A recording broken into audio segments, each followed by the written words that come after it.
How to use Google new custom emoji feature. Hello everyone, this is Max. Welcome back to another tutorial video. So let's start without wasting any time. Also make sure to watch this video till the end. So before starting the video, make sure your device is connected to a stable internet connection. Now after that, open up any web browser on a device. Now tap on the search bar.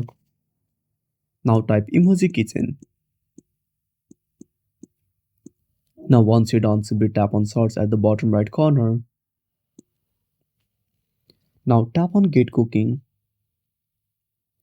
Now tap on the first emoji. Now select your first emoji. Again tap on the second and choose your second emoji.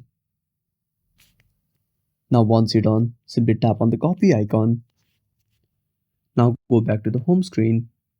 Now open up a chat and paste the emoji. And that's it. Thanks for watching. Make sure to subscribe our channel and hit the bell icon. See you in the next video.